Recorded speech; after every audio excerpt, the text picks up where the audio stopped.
A unique shop visit.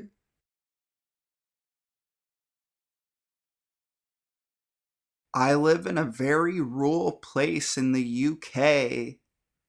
Everyone there knows everyone else as there's only like 200 people living there, and most are either family or family friends.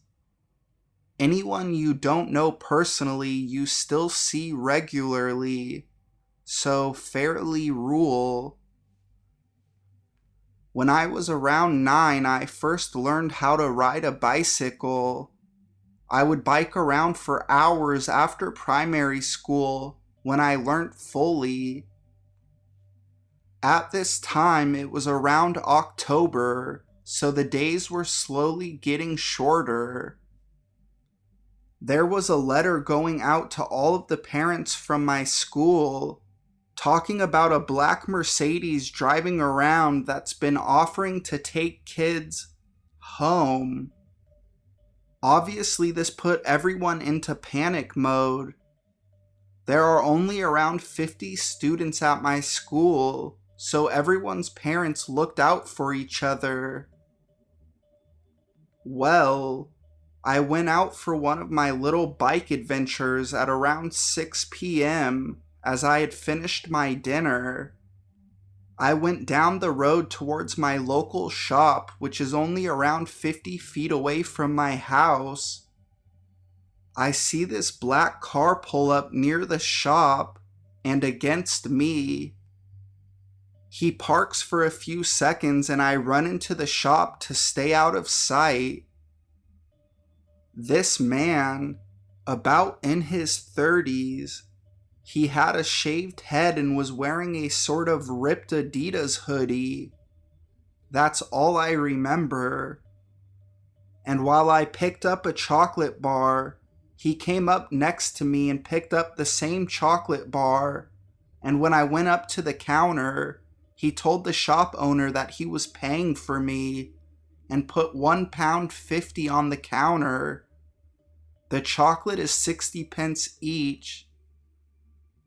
Well, luckily, the shop owner knows my mum and dad, so asked if I was going upstairs to see her son and play with him on the Xbox. She didn't have a son, but I got the idea. So I said yes and turned to the left and walked towards the door which enters to her part of the shop, which is her house. I went through but looked through the small window by peeking. The guy loitered around for a bit. I could make out what he was saying barely. The shop owner kept asking if he was leaving as it's closing time, and he said, "I'm waiting for my son." She said she would drop me off. He got a bit aggressive and stormed out. I'm not sure if the guy was ever arrested or if anything happened to him. He may have just moved village to the next targets. All I can say is I safely biked home about 20 minutes after, and I rushed into my house and told my mom. Edit 1. After bringing this up once again, I tried to find anything online that could be given to show you all. Unfortunately, due to the nature of where I live, I couldn't find anything. If I do more research and find any news articles or such, or even old booklets we get around my village each month from the year 2009, I'll let you know.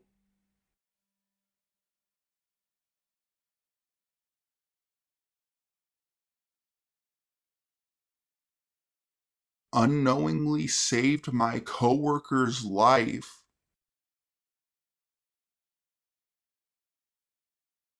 I work at a grocery store and we close at 12.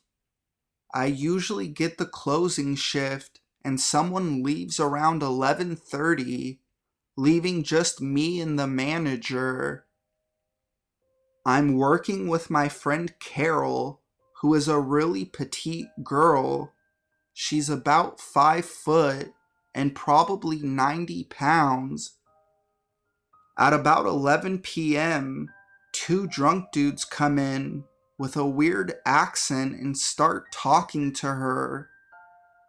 I was on register and barely heard their conversation, but I heard one of them asking when she gets off. A little bit after talking to her some more, I see them get visibly frustrated and leave. We thought nothing of it. We deal with a lot of drunks and angry people all of the time, so it was nothing out of the ordinary.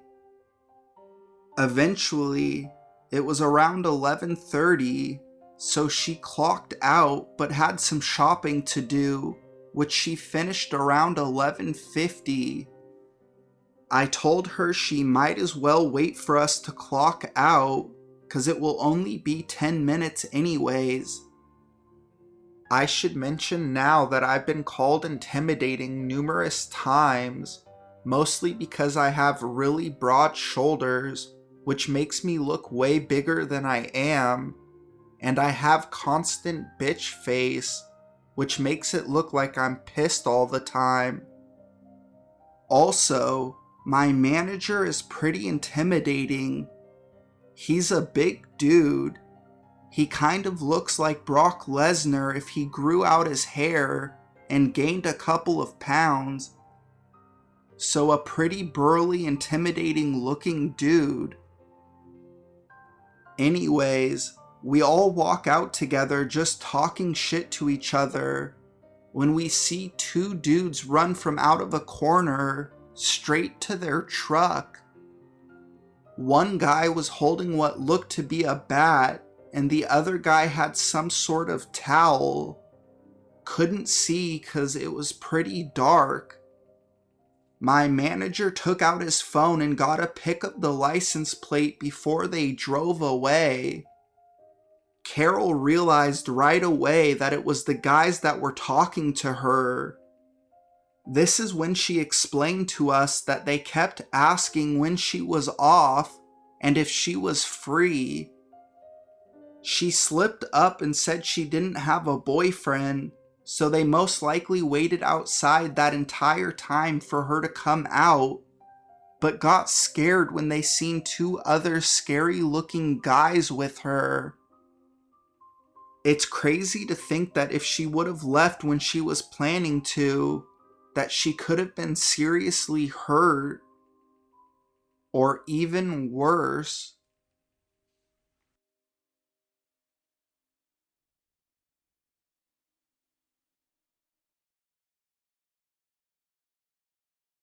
A lesson for wannabe criminals.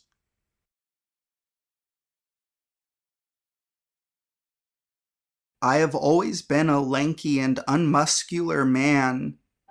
Needless to say, when I came face to face with a big dude holding a knife in the middle of the night, I was pretty much fucked. I was walking home from my closing shift on a warm summer night last year when he stepped out of the shadows and demanded my wallet. I didn't immediately reach for it. I guess I was in shock, and he stepped closer and yelled at me to empty my pockets. When the realization set in that this guy was ready to kill me over the meager $20 I had on me, a white moth fluttered between us. To my surprise, the mugger began screaming and swinging his knife at the bug, which only caused it to fly around more sporadically. Those fierce eyes which had been looking at me just a few seconds ago were now shrouded in terror and not breaking their focus on the moth. I took karate lessons for a few years when I was a young boy, so I took advantage of the large man desperately flailing at a small insect and performed the number one move recommended by all reputable martial arts schools. I ran like hell. I ran all the way home, occasionally glancing behind myself, but I never saw him following. He had other matters to attend to, I suppose. So, a lesson for all wannabe criminals: before attempting to commit a crime, go see a therapist for help getting over your dumb phobias.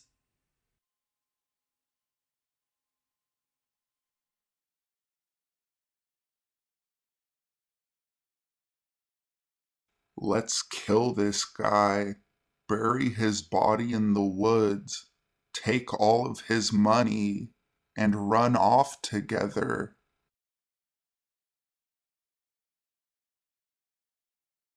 So, I am a waitress at a pretty small village pub.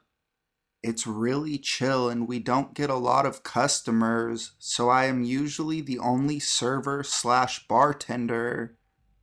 The only really busy day is Sunday around noon, so my boss stays with me to help with the lunch rush. Last Sunday was pretty calm and manageable. I was taking care of the customers in the main room and garden, while my boss was taking care of two large parties in a separate dining hall. Since it is a small village pub in a rural area, I know almost all of our customers, so that one guy really stood out because I've never seen him before. He was probably in his late 40s, smelled terrible, and had extremely greasy hair.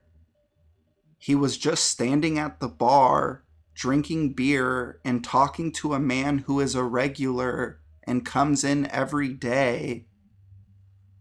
The weird guy was constantly staring at me with wide eyes, biting his nails, which was already creepy as fuck.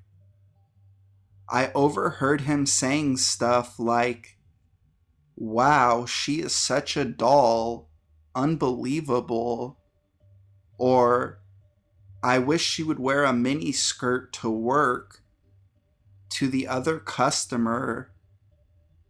That made me pretty uncomfortable, but still, it happens every day since I am an 18-year-old girl and most of my customers are 40-plus-year-old men. About an hour later, my area was pretty empty, and the creepy guy was the only one left at the bar. He was still staring at me and biting his nails. My boss was standing at the other end of the bar with one of his customers who was paying a pretty large bill, and when the customer opened his wallet, you could see a bunch of €100 notes in there. The creepy guy mumbled something in my direction, and I said, "I'm sorry, what was that?" He was waving me to get closer, so I did, and he mumbled very quietly, "Hey, I have a great idea." I said, "Oh yes, what's that?" He nodded towards the customer paying his bill and mumbled, "We could kill this guy, bury his body in the woods, take all of his money, and run off together." I thought that was some kind of odd joke and awkwardly tried to laugh, but the guy didn't laugh or smile or anything. I just kind of stuttered, "Oh no, I don't think that's a good idea." He still wasn't smiling or laughing, so I just noped the fuck out of there and started to do some work in the back until the guy was gone. I am used to creeps, but that was some next level shit, and I still don't know if he was trying to make a joke or if he actually meant it.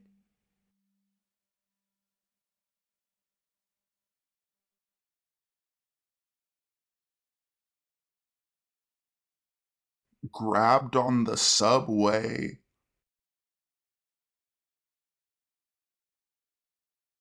Context: I'm a 210-pound man who is 6'1". One night, not too long ago, about 3 a.m., I was waiting for the subway to take me back to Manhattan. I was the only one on the platform, or at least I thought I was. I walked down to the end of the subway platform and sat on one of the old benches, looking down at my phone and listening to music. I hadn't realized someone else had not only entered the subway station, but was standing right over me.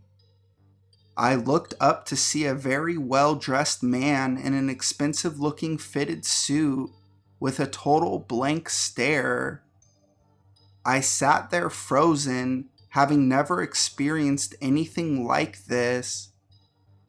He then grabbed my leg and said, "Let's fool around while we wait for the train." I immediately stood up and started backing away, only I had begun backing myself into the wall by the subway tunnel. I had nowhere to go.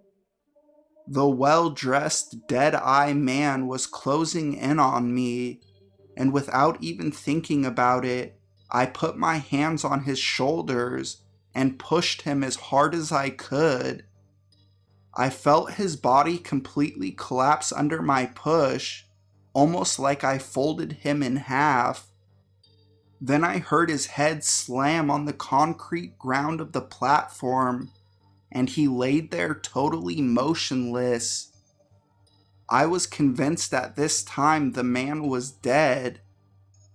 I ran up to the subway entrance to see if any cops were hanging out up there as they usually do, but there was none. I returned to the platform to find the man pulling himself up and getting onto the bench I was sitting at earlier. I was relieved he wasn't dead, but I hope he learned his lesson. I then took an Uber home instead of the subway. So, well-dressed, dead-eyed guy, let's not meet.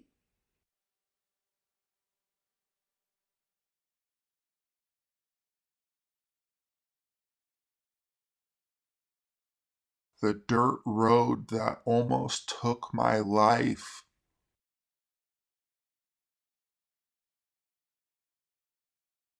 Context: I grew up my entire childhood without a father. When I turned 15, I got really into hunting and just enjoyed guns in general. My uncle is an avid hunter, gun builder, and ammunition reloader. He loves to hunt. This was a common interest that made us become very close. He was my father figure and taught me a lot that made me the man that I am today. Now to the story. My uncle's father lives in Montana, which allowed us to get resident pricing on big game hunting tags. Once a year, we would head up to his property and hunt for a week. Usually, this would go off without a hitch, and if we were lucky, we would get the shot we were looking for. Unfortunately, not this year. Just like every year, we headed up to his father's property in northern Montana. That night, we headed out to go set up some hunting cameras so that we knew that there were deer in the area, so we knew it was a good place to hunt. It must have been 1 a.m., and we were driving down this 2-lane dirt road, headed into the woods. We were always the only people on the road, since it was so early in the morning. This particular time we saw headlights approaching from behind us, but thought nothing of it. We figured they must be doing the same thing as us. After tailing us for some time, the headlights disappeared, which was strange since there were no turns on this particular road. A few seconds go by, and all of a sudden we see the truck driving on the shoulder to our right with the lights off. The shoulder was a small hill with brush and a fence fairly close to it. Definitely something that nobody should be driving on. The truck speeds up and gets back on the road, turns its lights back on, and speeds off into the darkness. This set off some red flags, but we figured they were just impatient and wanted to get there before us. No big deal, or so we thought. We drove down the road for a few more miles until we saw taillights stopped in the middle of the road. It was the truck that passed us a few miles back. They had set up traffic cones to completely block off the road, and there was another truck parked on the shoulder. We figured that they must have broken down, so we stopped. I read an article online earlier this year about people in other countries that would make roadblocks to rob and kill people for their vehicles and belongings. I laughed and started to tell my uncle about this article when two men from each truck jumped out of their vehicles and started to approach ours. My uncle always kept two handguns on shoulder holsters under his arms when we were out doing these kinds of things. This saved our lives. Two of the men stayed at the tailgate of the truck parked on the road, and the other two men came up to his window. At this point, my uncle has his right hand in his jacket with his hand holding the gun. The men were extremely friendly and said that the truck on the shoulder had broken down and they were just helping out. They asked my uncle if he knew anything about cars and if he could come take a look at the problem. My uncle refused, and this made the men angry. Both instantly drew pistols, and one of the men rounded the front of the truck towards my window. My uncle grabbed the man's gun that was pointed at him, which he forgot to load a round into. Luckily for us, my uncle pulled his gun out and shot the man in the shoulder and slammed on the gas, driving on the left shoulder past all of the men. I looked back and could see the other three men gathering around the man my uncle shot. We drove and drove and drove for what seemed like an eternity without saying a word to each other. We drove back to his dad's house and he told me to go to bed. He called the police and told them what had happened. They sent out two officers to the house to take his statement and mentioned to him that they had had quite a few reports of roadblocks being set up all around northern Montana. They were able to catch all four of the men who stopped us that night when they took the man who was shot to the hospital.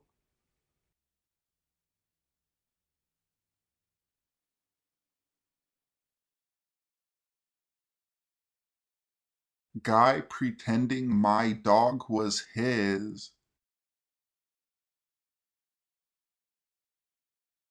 Just for the record, this is my first post, so apologies in advance for mess ups.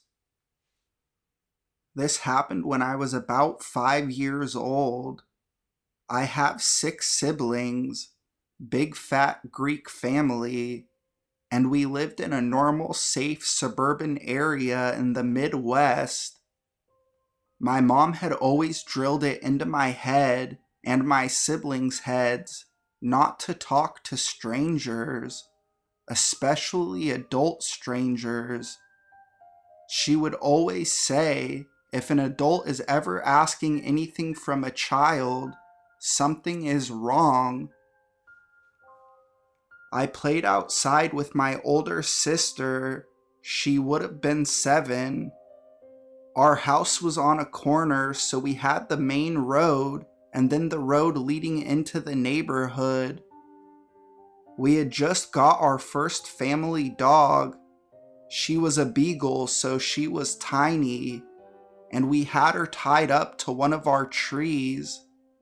I remember being by the puppy and playing with her by myself for a little bit.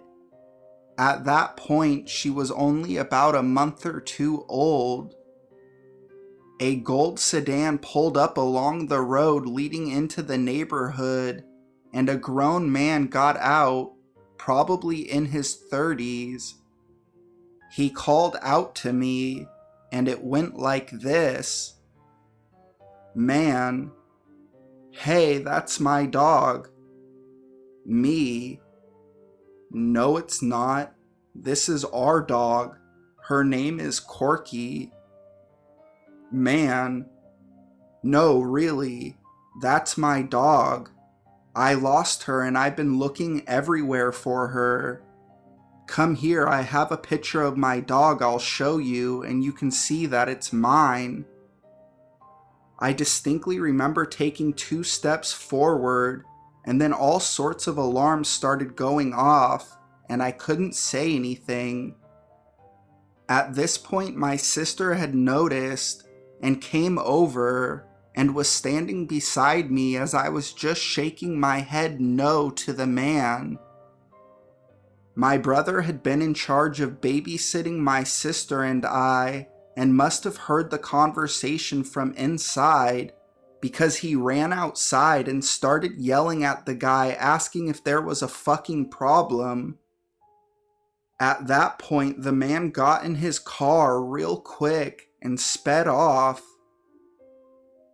I always wonder how different my life would be today had I been too naive of what horrible things adults are capable of.